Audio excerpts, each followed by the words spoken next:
कैसे हो दोस्तों। मैं Shubhankar Pandey, achieve target with Shubhankar channel में आपका स्वागत है। कैसे हो? बढ़िया पढ़ाई वगैरह चल रही होंगी आप लोगों की, और शायद नए सब्जेक्ट का आप मज़ा भी उठा रहे होंगे कि नया सब्जेक्ट चल रहा है और उसको हम समझ पा रहे हैं। तो हमने आपके सामने लास्ट लेक्चर में जो हमारे क्लास नंबर 3 था, उसमें हमने बताने की कोशिश की, आपसे एक प्रश्न पूछा था, क्या सरकार को ब्याज दर कम करना चाहिए या अधिक करना चाहिए? अधिक करना चाहिए। इसके ऊपर मैंने आपको एक प्रश्न लिखा था, 2-3 बच्चों ने कमेंट भी लिखे।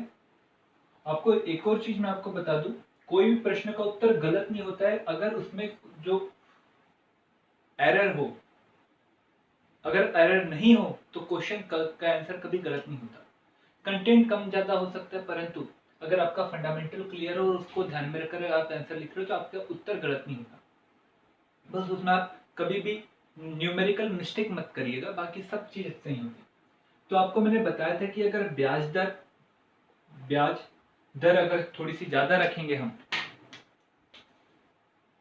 तो स्वाभाविक रूप से जो ऋण प्रदाता है, प्राप्त करता है, सॉरी प्रदाता नहीं, प्राप्त करता है,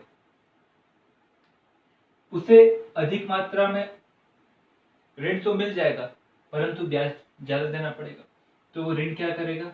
नहीं लेगा। अगर ब्याज दर कम की जाएंगी तो जो सेविंग करने वाला जो व्यक्ति है वो क्या करेगा?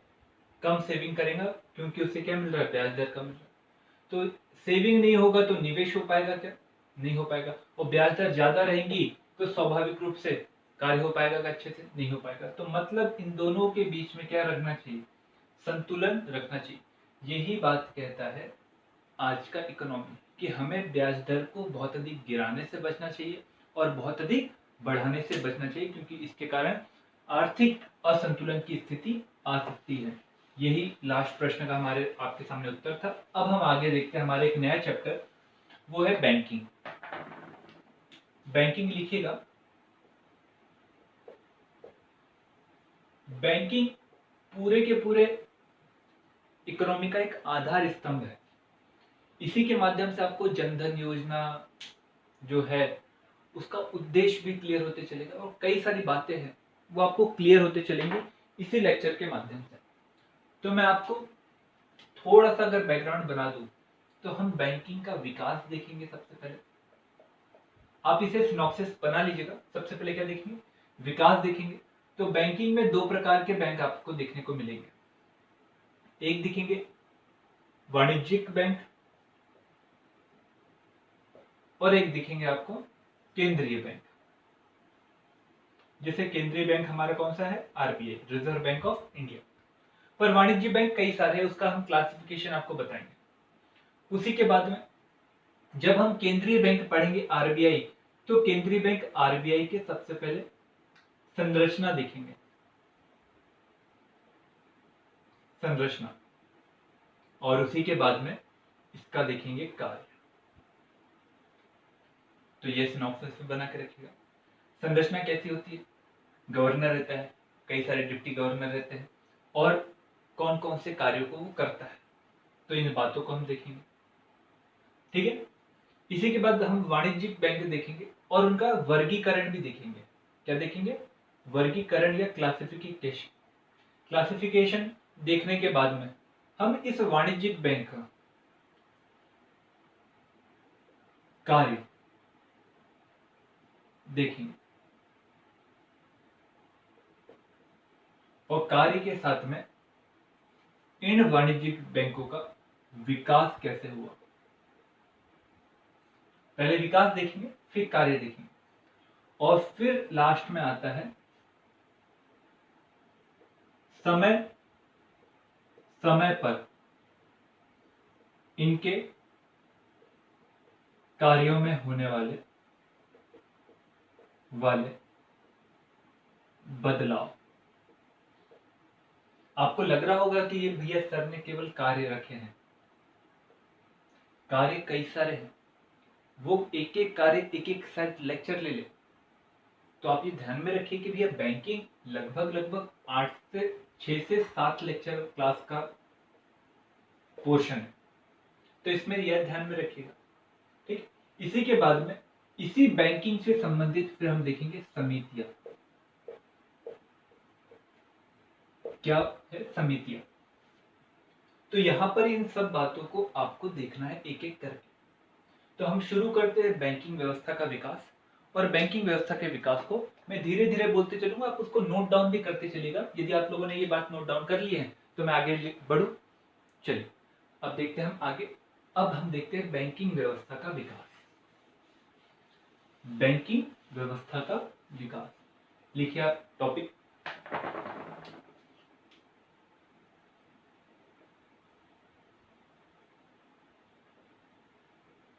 Development of banking system. अब बैंकिंग सिस्टम का डेवलपमेंट कैसे हुआ? भारत में यदि आप प्राचीन काल में जाओगे तो आपको अंधकार काल में, प्राचीन काल का कौन सा काल बेटा? अंधकार काल में आपको कायस्थ नामक एक व्यक्ति पद दिखाई देगा, जो राजा के अधीन होकर भूमि और कर से संबंधित लेखा जोखा रखता था। कौन रखता था? अंधकार काल में कायस्थ। और यही आगे चलकर कायस्थ ब्राह्मण बने और इन्होंने ही ब्राह्मणों को चुनौती दी। तो मतलब पहले भी, क्योंकि बैंकिंग व्यवस्था में क्या किया जाता था? बैंकिंग व्यवस्था में सबसे पहले लोन दिया जाता है और जमा पैसा किया जाता है, ये दो ही कार्य किया जाता है। तो मतलब अंधकार काल में, मतलब प्राचीन काल में भी बैंकिंग व्यवस्था थी। इसी के बाद में जब आप मध्य काल में आओगे तो मध्य काल में भी आपको दिखाई देगा कि यहां पर सरकार के द्वारा, मतलब जो राजा था उसके द्वारा ही कई प्रकार के ऋणों को बांटा जाता था। कृषि से संबंधित ऋणों को, व्यापार से संबंधित ऋणों को बांटा जाता था। मध्यकाल और प्राचीन काल के जो बीच का समय रहा, उसमें श्रेणियों की भी महत्वपूर्ण भूमिका रही। ये श्रेणियां क्या थी? ये आपका हिस्ट्री में प्रश्न पूछ चुका है वो, कि ये श्रेणियां क्या थी। तो ये श्रेणियां एक व्यापारिक गुट रहता था, जो व्यापार को करने के लिए हमेशा व्यापारी को सहूलियत देता था, ऋण देता था और उस ऋण पर ब्याज भी लेता था, और कभी कभार उन व्यापारियों के द्वारा जमा किए गए पैसे को भी अपने पास एकत्रित करके रखता था। तो मतलब प्राचीन काल में भी हमें दिखाई देता है, मध्य काल में भी दिखाई देता है। प्राचीन काल और मध्य काल के बीच का जो पूर्व मध्य काल है, वहां पर भी हमें बैंकिंग व्यवस्था दिखाई देती है। ठीक है, इसी के बाद में जब हम आधुनिक काल आते हैं, तो आधुनिक काल की शुरुआत हुई 1707 में, जब औरंगजेब की मृत्यु हुई। परंतु औरंगजेब की मृत्यु के समय में भी हमारे देश में कई प्रकार के ग्रामीण साहूकार, जमींदार, शेट्टी, चेट्टी, महाजन जैसे लोग थे, जो बैंकिंग प्रोसेस को हमेशा करते थे। वो ऋण देते थे और ऋण के बदले में अंगूठा लगाकर जमीन जायदाद रखने की अपने पास में कोशिश करते थे। तो हमारे देश में प्राचीन काल से ही बैंकिंग व्यवस्था थी। परंतु ये बैंकिंग व्यवस्था कैसी थी? अनियंत्रित, अनौपचारिक, अनऑर्गेनाइज। और अनियंत्रित, अनौपचारिक, अनऑर्गेनाइज होने के कारण इस बैंकिंग व्यवस्था में किस प्रकार की ब्याज दर होनी चाहिए, कितनी होनी चाहिए, कितने समय में ऋण लौटाने की समय अवधि होनी चाहिए, इसके विषय में कभी भी ध्यान नहीं दिया गया। और इसके कारण कहीं ना कहीं लोगों का शोषण भी हो रहा था। तो अंग्रेजों के द्वारा अपने पैसे का लाभ और बढ़ाने के लिए उन्होंने 1806 में कलकत्ता में सबसे पहला कलकत्ता बैंक की स्थापना की 1806 में, जिसका उद्देश्य लाभ कमाना था। और दूसरा प्रमुख उद्देश्य था, अगर मैं कहूं, वो भारत की जनता को अपने सामने नतमस्तक करवाना चाहते थे और भारत में अपनी प्रभुता को, अपनी संप्रभुता को वो स्थापित करना चाहते थे। और यही कारण रहा कि उन्होंने शेट्टी, चिट्टी जैसे कई सारे जो पूर्व के लोग थे, जैसे जगत सेठ वगैरह आप नाम सुना होगा। जगत सेठ कौन था बेटा? ये बंगाल का एक प्रमुख व्यक्ति था, जो राजा, जो वहां का नवाब था, उसे उधार पैसे देता था और जगत सेठ की बहुत अधिक ख्याति रहती थी। परंतु जगत सेठ हर लोगों को क्या करता था? ऋण बांटता था, इसके कारण जगत सेठ की ख्याति थी और इस जगत सेठ के कारण जो कंपनी थी उसका अधिकार नहीं बढ़ पा रहा था और इसीलिए उन्होंने क्या किया, जगत सेठ जैसे कई शेट्टी चेट्टी महाजन जमींदार साहूकार जो लोग थे उन्हें क्या किया, धीरे धीरे धूमिल करना शुरू किया और कहा कि आप लोगों का शोषण करने वाली जो प्रणाली है उसमें इन लोगों की महत्वपूर्ण भूमिका है और धीरे धीरे उनको इस प्रणाली से बेदखल किया और अपनी खुद की प्रणाली को स्थापित करने की कोशिश की। उसी में 1806 में उन्होंने कलकत्ता बैंक की स्थापना की। इसी के साथ समय के साथ में उन्होंने अन्य जगह पर भी बैंकिंग व्यवस्था को स्थापित करने की कोशिश की। 1840 में बंबई में प्रेसिडेंशियल बैंक और 1843 में मद्रास में उन्होंने प्रेसिडेंशियल बैंक की स्थापना की। अब ये तीन बैंक की स्थापना की और ये तीनों बैंक स्वतंत्र रूप से काम करते थे। कैसे रूप से? स्वतंत्र रूप से कार्य करते थे और ये तीनों ही बैंकों को अपना मौद्रिक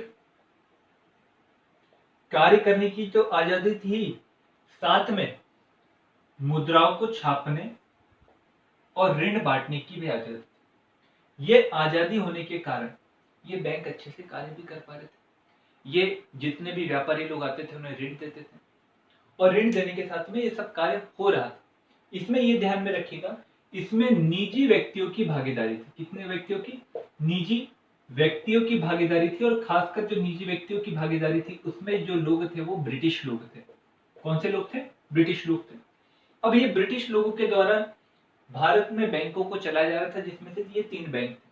परंतु आप सभी को पता है 1857 में विद्रोह हुआ और 1857 में विद्रोह के बाद में 1858 में क्या हुआ, जितनी भी भारत में कंपनी की संपत्ति थी वो हो गई सरकारी संपत्ति। वो कौन सी हो गई? सरकारी संपत्ति। तो मतलब कलकत्ता बैंक, बंबई बैंक और मद्रास बैंक अब कौन से बैंक हो गए? सरकारी बैंक। 1858 के बाद में ये तीनों बैंक एक सरकारी बैंक हो गए जिसमें कुछ मात्रा में निजी लोगों की संपत्ति थी।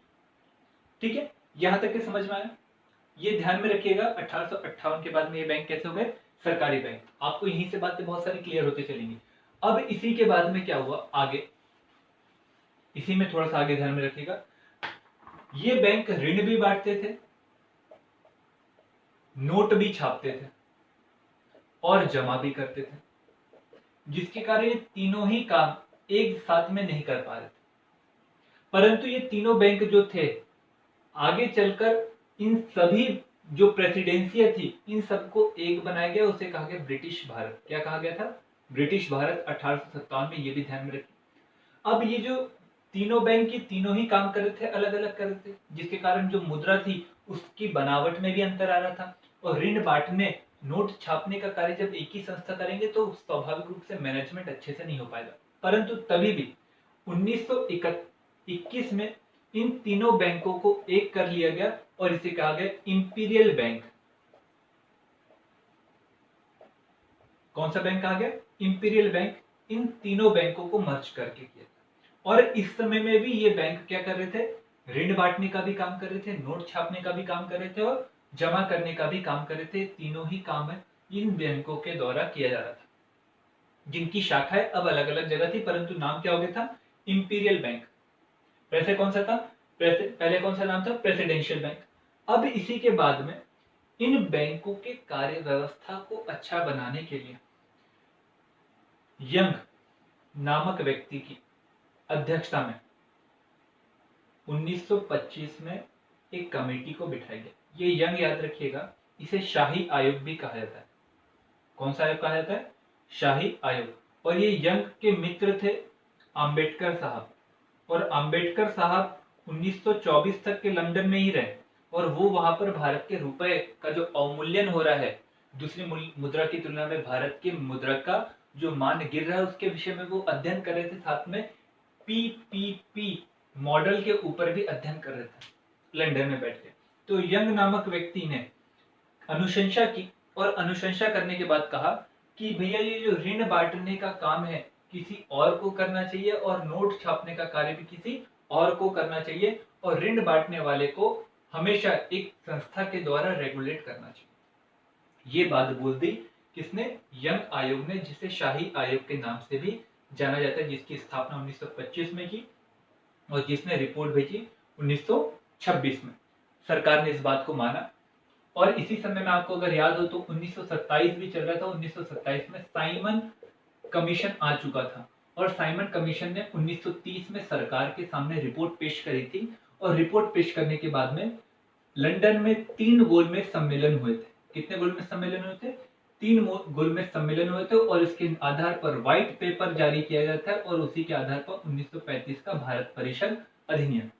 ये एक तरफ घटना चल रही थी और ये एक तरफ घटना चल रही थी, परंतु ये दोनों घटना आगे चलकर 1935 में एक ही हो गई। कैसे? अब आपको हम बताते हैं। यहां तक कि आपको बातें क्लियर होते चली। मैंने ये भी बताया और ये भी बताया, यहां तक कि थोड़ा सा क्लियर अगर चलते रहेंगे तो इन बातों को थोड़ा नोट डाउन भी करते रहा करिए, ताकि आप लोगों को समझ में आते रहे, क्योंकि यहाँ पर सनों के मामले में बहुत ज्यादा पेचीदगी आई है। ठीक है, चलिए आगे हम ये देखते हैं कि भैया 1935 में भारत परिषद अधिनियम पारित किया गया। कौन सा परिषद? भारत परिषद अधिनियम पारित किया गया। और इसी के पहले 1934 में आरबीआई एक्ट पारित किया गया, और इसी अधिनियम के तहत में 1935 में कलकत्ता में आरबीआई की स्थापना की गई। कहां पर की गई? कलकत्ता में आरबीआई की स्थापना की गई, और अब इसे कार्य दिया गया इस आरबीआई बैंक को नोट छापने का और बैंकों को विनियमित करने का। ये 2 कार्य किए गए, और इसका मतलब ये हुआ कि भैया जो पहले इंपीरियल बैंक दोनों ही काम करता था, अब वो केवल और केवल कौन सा काम करेगा? ऋण बांटने का काम करेगा और जमा स्वीकार करने का काम करेगा, परंतु नोट छापने का और विनियमित करने का काम किसे दिया गया? ये आरबीआई को दिया गया। और आरबीआई को इसके साथ में अन्य काम भी दिया गया। वो कुवैत का भी आरबीआई के लिए भी केंद्रीय बैंक के रूप में काम करता था, और बर्मा के लिए भी उसने केंद्रीय बैंक के रूप में काम किया। ये बातों को ध्यान में रखिए। यहां से आपको आरबीआई का विकास क्रम समझ में आएगा। अब क्या हुआ आगे चलकर? हम अब इंपीरियल बैंक को छोड़ते, क्योंकि आगे चलकर इंपीरियल बैंक जिसमें सरकारी जो कंट्रीब्यूशन ज्यादा था, हम वहां से ही आपको आगे बातें लेकर चलेंगे। अब हम आरबीआई बैंक को ही आगे लेकर चलते हैं। ये आरबीआई बैंक का, क्योंकि इसमें निजी व्यक्तियों की भी क्या थी? भूमिका थी, और सरकार की भी भूमिका थी। ये दोनों की भूमिका थी, और इसी में इसके कारण ये निजी प्लस सरकारी दोनों का एक जॉइंट वेंचर के रूप में था, अगर ऐसा समझे। 1937 के करीब करीब जो बैंक आरबीआई था, उसका जो केंद्र कलकत्ता में था, उसे 1937 में बंबई में शिफ्ट कर दिया गया। कहां शिफ्ट कर दिया गया? बंबई में। कारण क्या था? क्योंकि भैया एक नहर थी जिसका नाम था स्वेज। ये स्वेज नहर हमेशा नाम याद रखिएगा। ये स्वेज नहर का निर्माण हो चुका था, और स्वेज नहर के निर्माण के कारण भारत के पश्चिमी क्षेत्रों में लगातार व्यापारिक गतिविधियां बढ़ रही थी, और व्यापारिक गतिविधियां ज्यादा बढ़ रही थी तो मतलब पैसा भी भारत के पश्चिमी क्षेत्रों पर हो रहा था। चटगांव और ढाका जैसे क्षेत्र पर कम व्यापार हो रहा था, तो स्वाभाविक रूप से जहां पर व्यापार ज्यादा हो रहा है वहां पर बैंकों को होना चाहिए। और यही कारण रहा कि भैया 1937 में बैंक की स्थापना फिर से कहां कर दी गई? पुनः कहां की गई? बंबई में कर दी गई, और उसके बाद में वर्तमान तक के कहां पर है? बंबई। 1949 में इस बैंक का सरकारीकरण कर दिया गया। क्या कर दिया गया?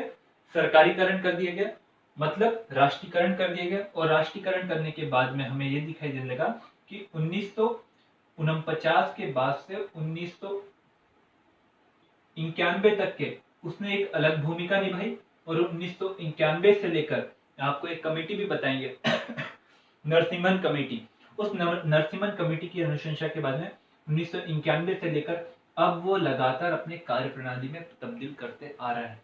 तो ये हो गया आरबीआई का थोड़ा सा विकास क्रम।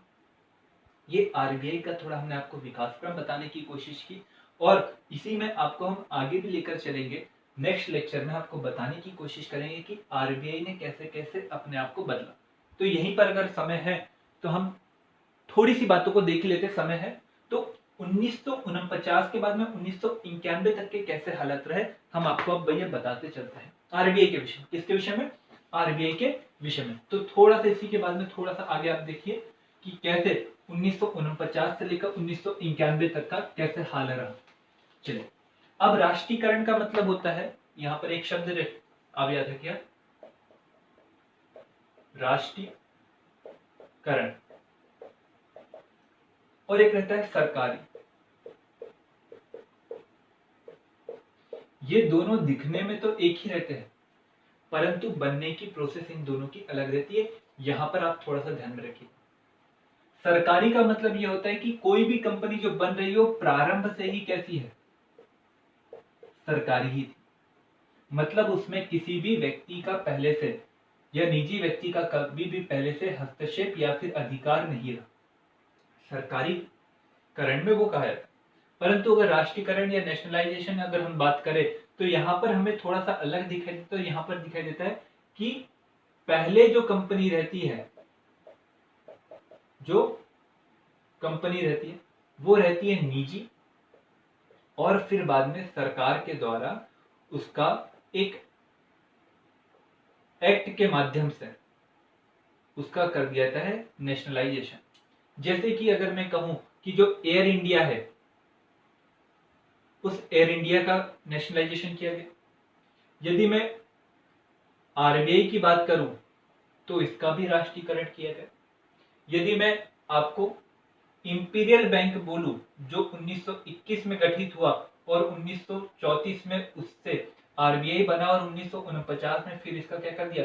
राष्ट्रीयकरण किया। तो ये भी बैंक कैसा था? राष्ट्रीयकृत। मतलब उसमें भी आप ध्यान में रखिएगा। तो मतलब ऐसी संस्था जो पहले निजी थी परंतु एक एक्ट या कानून के माध्यम से उनका क्या किया गया? राष्ट्रीयकरण किया गया। तो उसे कहा जाता है राष्ट्रीयकरण बैंक। जैसे कि आप 1959 में और 1980 में आप देखोगे कि यहाँ पर 14 बैंकों और यहाँ पर 6 बैंकों का राष्ट्रीयकरण इंदिरा गांधी सरकार के द्वारा किया गया। तो मतलब यहाँ पर कौन से थे पहले? ये बैंक निजी बैंक थे और उनका क्या किया गया? बाद में राष्ट्रीयकरण किया गया। तो सरकारी क्या रहती है? मतलब प्रारंभ से वो कंपनी कैसी रहती है? सरकारी रहती है। तो भैया आरबीआई का राष्ट्रीयकरण किया गया, और आरबीआई का राष्ट्रीयकरण करने के बाद में हमें ये दिखाई देने लगा कि अब सरकार को जरूरी हो गया था, को जरूरी था, क्योंकि भैया 1951 से सरकार ने पंचवर्षीय योजना शुरू करी थी। कौन सी योजना शुरू की थी? पंचवर्षीय योजना। और पंचवर्षीय योजना के लिए पैसे की आवश्यकता थी, और पंचवर्षीय योजना में पैसे की आवश्यकता थी, और साथ में हमारे पास में हम निर्माता नहीं थे बल्कि उपभोक्ता थे, क्योंकि हमारी अर्थव्यवस्था पूरी तरह से ब्रिटिश के ऊपर डिपेंडेबल थी। इवन अगर मैं बात कहूं तो एक अगर पेन की लीड भी चाहिए तो उस पेन की लीड का निर्माण भारत में नहीं होता था बल्कि इंग्लैंड में होता था। इसके कारण भारत हमेशा इंग्लैंड के ऊपर कैसा रहा? हमेशा जुड़ा रहा। पर ये जुड़ापन भारत की आजादी के भारत के बाद में भारत के लिए हमेशा नासुर बनते चले गए, क्योंकि भैया अब अगर इंग्लैंड से कोई वस्तु को खरीदना है तो भारत को पूरा जो व्यवहार करना पड़ेगा उसके साथ में विदेशी मुद्रा में करना पड़ेगा, क्योंकि भारत की मुद्रा का जो माहौल है वो नकारात्मक है और उसकी वैल्यू नहीं है। तो मतलब विदेशी मुद्रा का भंडार हमें बनाए रखना जरूरी। और ये हम तब बना सकते हैं जब हम किसी को हमारे द्वारा बनाई गई वस्तु को बेचेंगे और बदले में हम विदेशी मुद्रा रखेंगे। पर हम बना ही नहीं रहे थे तो स्वाभाविक रूप से विदेशी मुद्रा हमारे पास में प्रारंभ से ही कम थी, और यही कारण था कि विदेशी मुद्रा को नियमित करने के लिए हमारे पास में एक संस्था होनी चाहिए।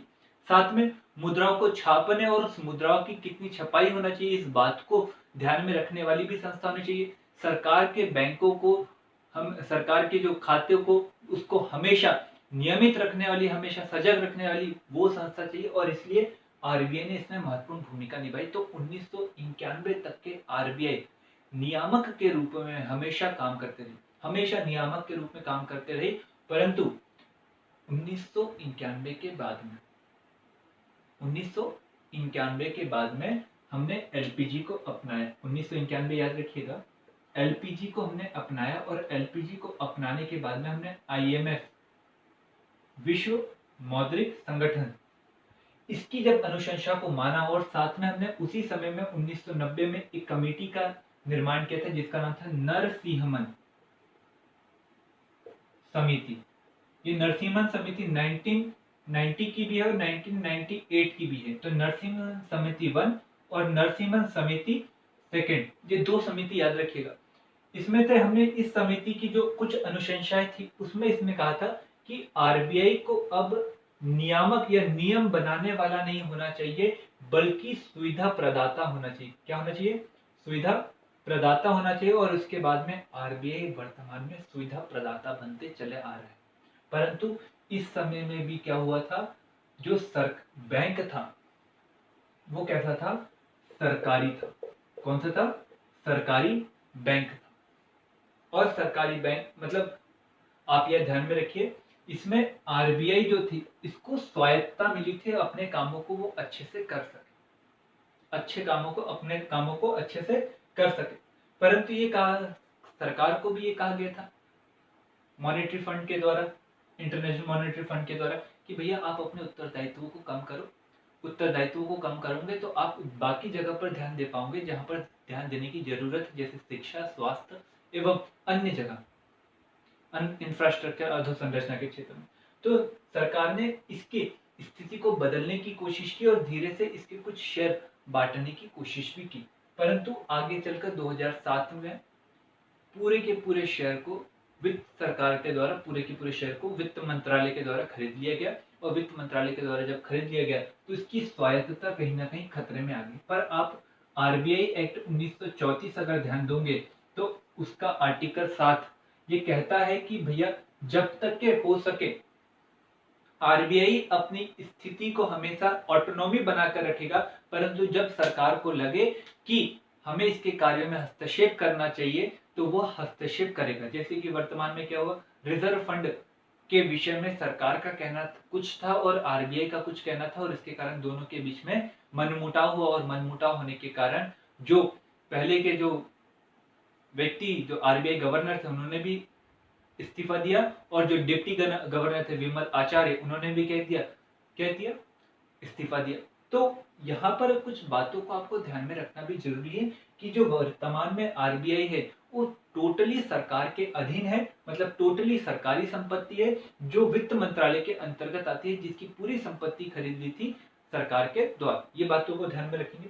अब ये बातों को जब ध्यान में रखेंगे तो आगे हमको ये भी क्लियर होते चलेगा कि ये जो आरबीआई बैंक है, ये आरबीआई बैंक बहुत महत्वपूर्ण है क्योंकि इसके कार्यों को समझना बहुत अधिक जरूरी है।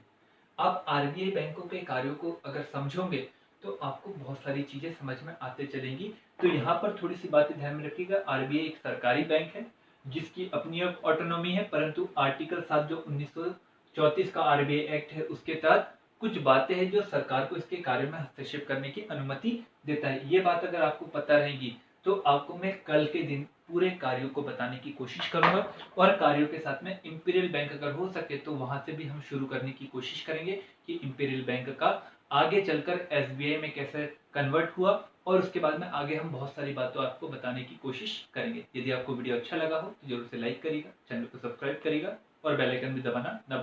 Thank you.